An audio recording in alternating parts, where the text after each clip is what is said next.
Alright guys, today let's discuss several different things that I have personally witnessed with my own two of my own eyes, however you want to say it, on the nursing units that are sketch, that come from laziness or don't want to ask or whatever it may be. Don't do these things in no particular order. These are just things that I remember exactly seeing with two of my own eyes. Here we go, let's start it off. I had a CNA one time that would not change their gloves, but they wore a pair of gloves underneath. So let me do more explaining. They put on one pair of gloves, and then they put on another pair of gloves. And with each patient, they would take off the top gloves, sanitize the bottom gloves, and put on another layer of top gloves. Don't do this. They did this to keep from washing their hands, believe it or not. This is not how gloves are made to be worn. Don't do this. This may sound like you're getting away easy by sanitizing gloves and then putting more gloves on top. It's not a good idea. About the only time you really need to put gloves on top of gloves is if you're doing sterile procedure, and that particular sterile procedure calls for that specific glove. Not really the best way to do it. Don't do like that. Don't put clean gloves on top of clean gloves and then sanitize the gloves and then put more clean gloves on top. It's just a bad idea. It's just a bad idea. I'm going to go ahead and call myself out on another one. Always, always, always inspect your equipment to the best of your ability before you use it. One time I was doing a Foley catheter, not an in and out, but a Foley on an individual, and I put that thing in there, and the little piece where the Foley bag connects to the Foley catheter had separated, and I did not know that it had separated. Now, it's really not a lot holding it on there. It's sort of like a suction tube with the tubing inside of it. It's really not very complex. There's really not a lot to it, but at some point in time, the two ends had become separated. If you don't know exactly what I'm talking about, look at a Foley catheter, and you'll see where the actual tubing that goes in the individual connects to the actual bag. It changes material, actually. Anyways, those two had actually separated. If you know anything about putting a Foley in an individual, when you put a Foley in, you know you're in when you see all the pee come out. Well, guess who got peed on? This guy. I was covered in urination, because there's a reason why you put them Foleys in there, and the reason was they're full of urine.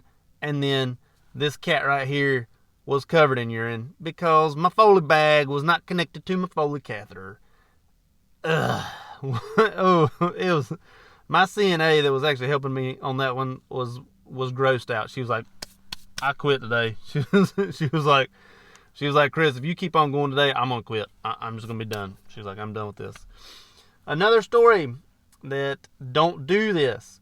I had a nurse one time that would actually put in cups. This is at the long-term care facility. It's really the only place I know that you could actually do this. Don't do this. Don't do this if you're a med tech. Just don't do this. She would actually come in early before her shift and put every single person's meds in a cup. Okay? So every single cup had everybody's meds in it already. She already put every person's meds in it before she started her med pass. Once she got on her med pass, she would just simply give the cup to the individual, and then that was her med pass. She was able to do it she was able to do her entire med pass in like 45 minutes. Don't do this. Don't. You're not doing your 3 checks. You're not checking person, place, time, who's it, what's it, why is it. You're not checking anything. She was just simply going around passing these cups out. This is a terrible idea. If you have a patient that is on something like DIG, that you need to check their heart rate, and let's just say it's 48 for whatever reason. Well, now guess what? You got to go in there and find that DIG pill or remake that cup. Also, if anyone ever catches you doing this in management or at state or, whatever it may be, you are going to be in some trouble. This is not how you do meds. This is not how they're supposed to be done at all. What would have happened had she, her cups just slid just the littlest bit that she had them, labeled in whatever fashion? Somebody would have got the wrong meds. What if she just picked it up and gave the wrong meds, off of her little cart, and she thought she had them labeled in one way or the other? This is not very safe. Don't do this. It is not a good idea. It's just not. Don't prepare your meds before you give them. If you do prepare your meds before you give them, do them immediately before you give them. Don't prepare them all and then decide to walk around and do it. Like I said, I think the only place that can work is actually in the long-term care. I don't think that could work at a hospital. Just judging from when I was at the hospital. I don't think I could have done it there, but I definitely could have done it at the long-term care facility. Last one I'm going to give you today, like I said, in no particular order, no numbers, nothing like that. Excuse me. The last one I'm going to give you is if you have to resort to using a drip factor. What I mean by that is if your IV pump is not working or you don't have one available and you have to get an IV into someone, let's just say you're putting saline into somebody, know how to do the drip factor. If you don't, get someone who does. I saw a nurse one time, I want to say, I'm just going to say saline because I can't remember what the med was. It was not a toxic medication that could have been given very quickly. However, it was given within like 15 minutes. An entire bag of fluid was given within like 15 minutes because this nurse did not have an IV pump available, thought that she could do the drip factor, thought she knew her math well enough to go ahead and figure out the drips she was pushing into this individual, and an entire bag of fluid went into this individual in about 15 minutes. I mean, it was very, very quickly.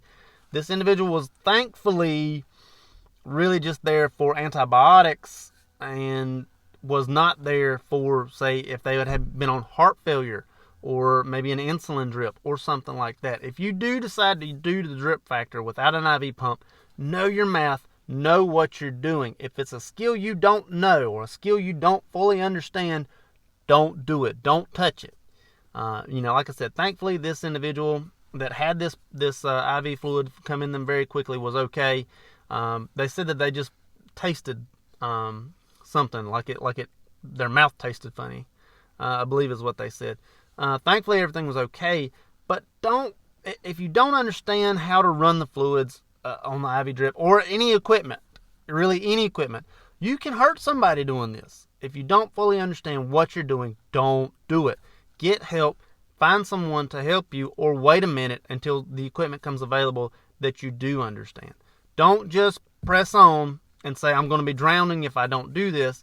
I would rather you drown than kill someone. You can definitely recover from drowning on the floor. You cannot bring someone back.